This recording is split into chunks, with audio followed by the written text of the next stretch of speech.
시간 함께 모여 찬양케 하심을 감사합니다.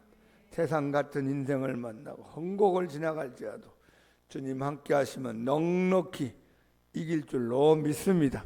주님이 함께 하시면 승리하고 열매 맺고 감사하며 살아갈 수 있음을 감사합니다. 천국에 가는 그날까지 주님의 손을 부여잡고 날마다 주님과 동행하며 사는 저희 모두가 되게 하옵소서. 오늘 말씀 통하여 깨닫고 은혜받고 기도하는 복된 시간 되기를 원합니다. 이 자리에 참석한 모든 분들에게 영육간에 강건하게 하시고 은혜 위에 은혜를 더하여 축복하옵소서. 예수님 이름으로 감사하며 기도합니다. 아멘. 자, 오늘은 베드로 전서를 가보겠어요. 우리가 야고보 말씀을 나누어서 말씀을 나누었는데 베드로 전서로 이제 오늘부터 같이 나누도록 하겠어요. 이 베드로 전서는 1장 1절 예수 그리스도의 사도 베드로라고 나옵니다. 본인의 이름이 나와 있어요. 사도 베드로가 그 당시에 소아시아 지역에 여러 군데에 흩어져 있는 교회들에게 또 이 편지를 읽는 모든 분들에게 아니 2000년이 지난 우리들에게까지 이 말씀을 전해준 것을 보게 됩니다. 언제 썼느냐? 성경학자들은 AD 약 65년에서 66년 사이, 그러니까 예수님이 가신 지 약 35년 정도 됐을 때 이 성경을 썼다 이렇게 원합니다. 원래는 이 신약 성경은 예수님 당시에 그 자리에서 쓰지를 않고 구전이라고 그래. 입으로 전해지는 말씀이었어요. 바디메오가 간증하며 다니고 삭개오가 간증하며 다니고. 근데 10년, 20년, 30년 정도 지나니까 그분들이 점점 세상 떠나는 사람도 생기고 또 사라지기도 하고 또 기록을 남겨낼 필요성을 강하게 느낀 겁니다. 그래서 하나님의 도우심과 성령의 감동을 받은 분들이 이제 하나하나씩 쓰기 시작해서 우리에게 남겨준 것이 신약 성경입니다. 그러면 AD 65년경은 어떤 시대냐? 로마의 네로 황제라는 사람이, 우리 쿠오바디스 영화 보셨죠? 쿠오가 주요대로 가신다니까 거기 네로 황제라는 사람이 이제 기독교를 핍박하게 되는 시작이 됩니다. 네로 황제가 기독교를 핍박하기 시작하면서 많은 하나님을 믿는 초대교인들이 어려움을 당하고 고난과 박해를 당하는 먹구름이 막 몰려오는 것을 사도 베드로가 예상하고 마지막 쓴 것이 베드로 전서, 베드로 후서라 이렇게 합니다. 그러니까 베드로 전서 후서는 이 땅에 하나님 믿는 사람들에게 고난 속에서 위로하고 격려하고 소망을 주기 위해서 쓴 것입니다. 저와 여러분은 이제 박해는 받지 않는데 여러분 남들은 또 예수 믿는데 많은 방해가 있고 장애물이 있고 여러 가지 어려움이 있을 수 있잖아요. 그런 관점에서 우리가 베드로 전서를 읽어보면 거기서 이제 소망을 얻고 격려와 위로함을 얻을 수 있는 메시지가 베드로 전서 후서에 많이 기록되어 있습니다. 자, 우리 1장 1절 한번 보시면 예수 그리스도의 사도 베드로는 본도, 갈라디아, 가파도기아, 아시아와 비두니아에 흩어진 나그네, 그래서 한 지역의 사람들만 위하여 쓴 게 아니고 많은 예수 믿는 사람들에게 이 성경을 썼구나 하는 걸 볼 수 있습니다.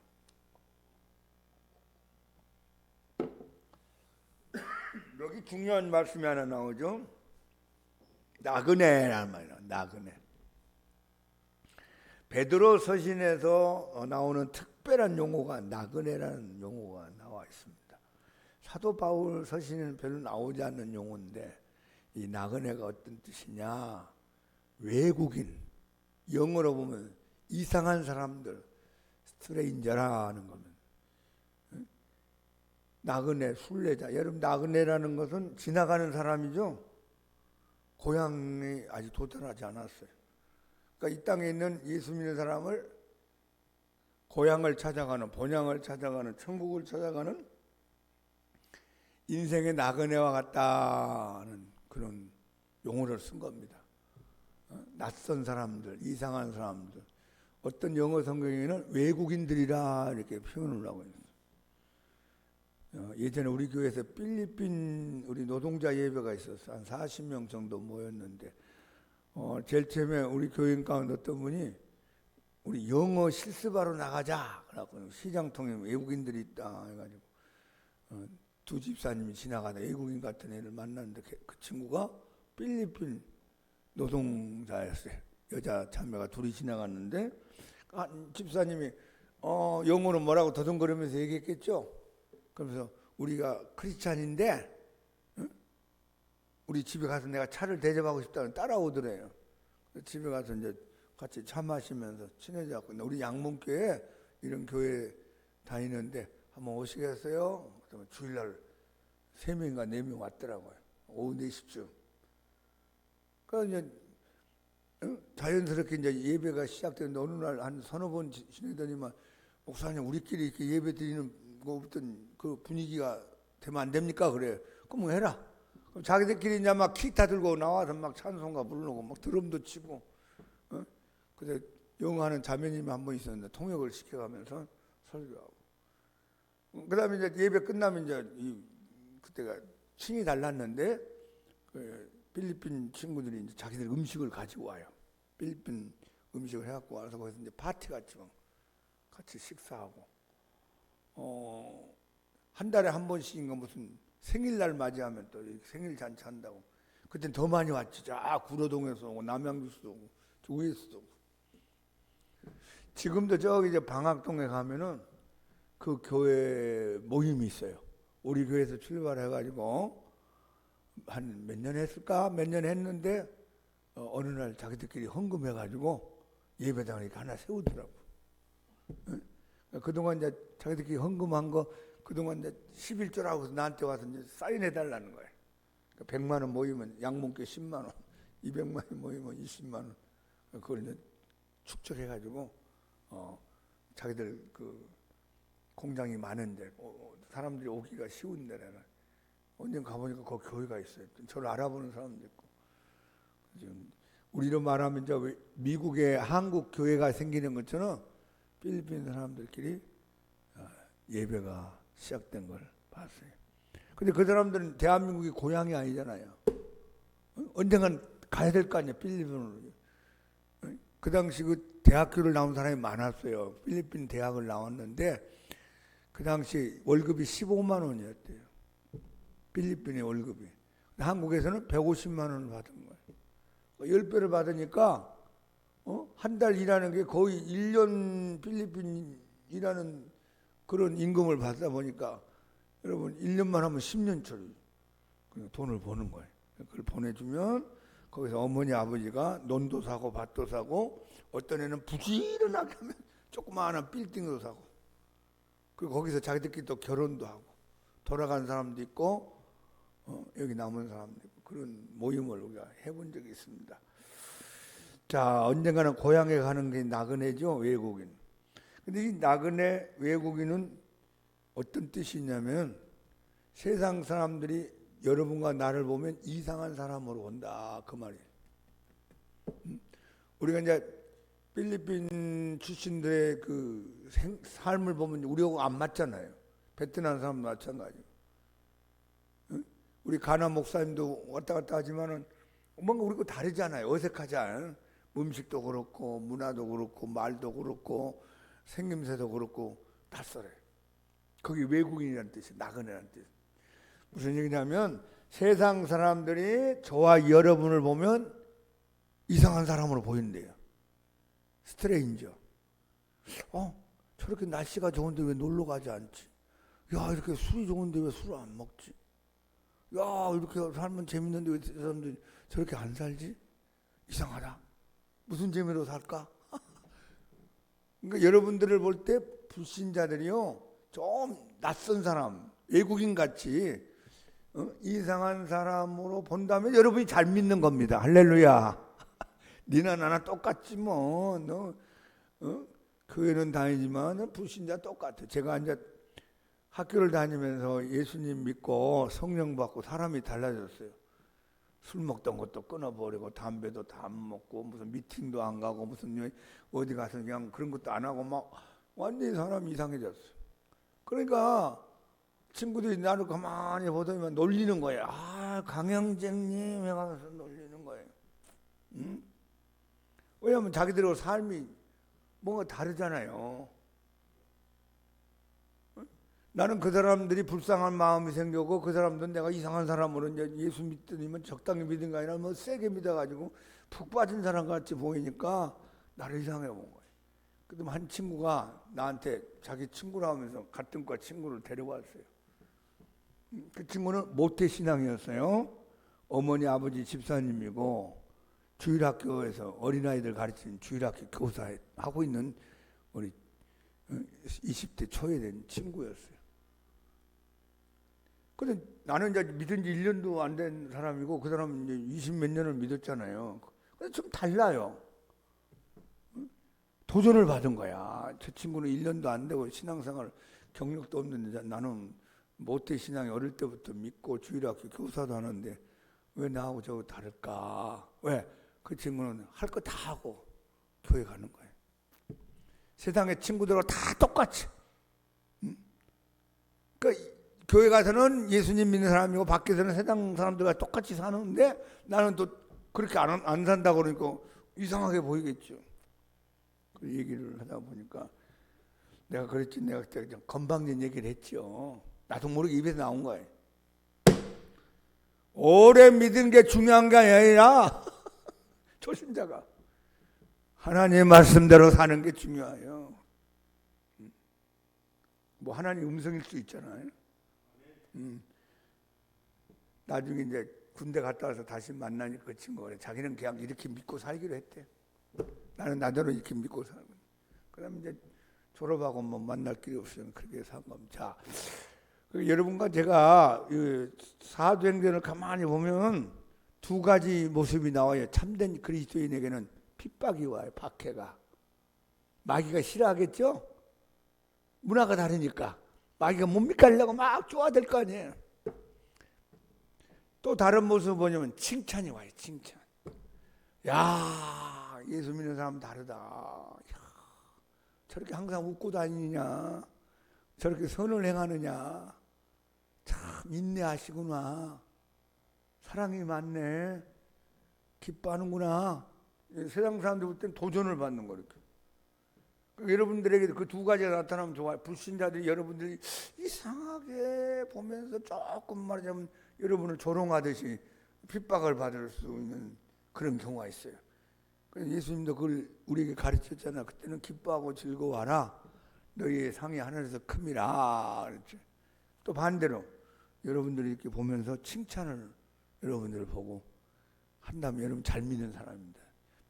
핍박을 받든지 칭찬을 받든지. 목사님, 나는요 핍박도 없고요 칭찬도 없어요. 양다리 걸치고 있다 그 말이죠. 예수님 쪽에 한 다리 걸치고 한쪽은 세상에 딱 걸치고 있다가 필요에 따라 왔다 갔다 갔다 왔다 그러니까 핍박할 것도 없고 칭찬할 것도 없고 양쪽 발을 갖다 예수님에게 푹 집어넣기 바랍니다. 그러면 예수님이 책임질 거 믿고 또 여러분 칭찬을 하는 사람이 있어요. 제가 이제 학교를 졸업할 때쯤 됐는데 한 친구가 그때는 다방이라고 했어요. 지금 카페 가서 차 한잔 마시자. 둘이 앉아서 얘기를 하게 되었어요.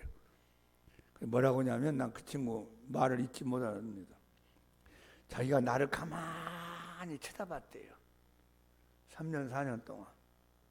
전에서 저렇게 뭐 믿는다고 왔다 갔다 하고 뭐 예수 믿으라고 왔다 갔다 하는데 저 사람 푹 꺼지겠지. 왠 주위에는 그런 사람을 많이 봤으니까. 아, 근데 내가 그래도 꾸준하게 또 신앙생활 한다고 하는 모습을 보고 이제 생각이 달라졌어. 내가 다른 사람들을 보면은 예수 믿는 사람 우습게 알고 교회를 우습게 알았는데 너를 보니까 뭐가 있는 것 같기는 하다. 근데 내가 지금 시간이 없어서 좀 그러니까 언젠가는 내가 살아가는 동안에 성경책을 꼭 내가 한번 연구하고 읽어볼 마음이 있다. 그렇게 얘기한 걸 들었어요. 그러니까 여러분들 가만히 주위 있는 사람들이 쳐다봅니다. 말없이 쳐다봐요. 저 사람 교회 다니는구나, 예수 믿는구나.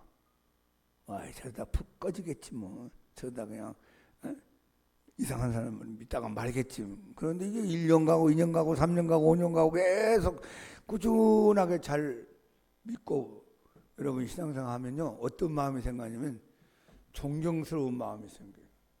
저 사람들 눈에는 존경스러워. 야, 나 같으면 그냥 포기할 것 같은데 저 사람은 포기하지 않는구나. 나 같은 저 상태에서 그냥 분노를 느낄 것 같은데 저 사람은 웃고 다니는구나. 나 같은 경우는 저런 경우는 슬퍼할 것 같은데 기뻐하는구나. 나 같은 원수 삼고 미워할 것 같은데 저 사람은 품고 용서하고 사랑하는구나. 야, 멋있다. 나도 저런 사람처럼 신앙인 기독교인이 되고 싶다. 이런 도전을 받게 됩니다. 말 없는 도전. 여러분, 모르는 사람은 말로 전도합니다. 한번 합시다. 모르는 사람은 말로 전하고 아는 사람은 삶으로 전한다. 나를 아는 사람은 말로 해서 안 돼요. 말은 저렇게 번지를 하는데 사는 거 보니까 저건 저 기독교인이 아니야. 저건 가짜야. 너를 보니까 하나님 없어 이 사람아. 그런 거면 안 되겠죠. 우리가 모르니까 이제 예수님 믿으세요, 구원 받으세요, 하나님 믿으면 좋습니다, 영생 얻어 천국 갑시다. 모르는 사람은 시간이 없으니까 그렇게 하지만 나를 아는 내 가족, 내 형제, 내 친구, 내 직장의 동료, 상사, 부하 이런 관계 속에 나를 아는 사람은 나의 삶을 보는 거예요. 나의 생활을, 나의 말을, 나의 인격을 보는 거예요. 이렇게. 여러분 여기서 인정받는 하나님의 나그네가 되기 바랍니다. 언젠가는 이 땅을 떠나야 되는 거예요. 우리가 갈 길은 뭐지? 천국, 본향. 거기 우리가 가야 될 마지막 우리 인생의 종착지입니다. 그래서 이 베드로가 흩어진 나그네들에게 내가 편지한다 했어요. 그러므로 우리가 나그네 인생을 살면서 두 가지를 꼭 기억하세요. 하나는 그들에게 하나님 나라를 증거하는 겁니다. 말로, 삶으로, 여러 가지 방법으로 하나님을 보여주는 거죠. 두 번째는 영적 싸움에서 승리해야 돼요. 싸움이에요, 싸움. 영적인 싸움. 불신자의 세계와 악한 영의 세계와 죄와 이런 유혹이 막 오잖아요.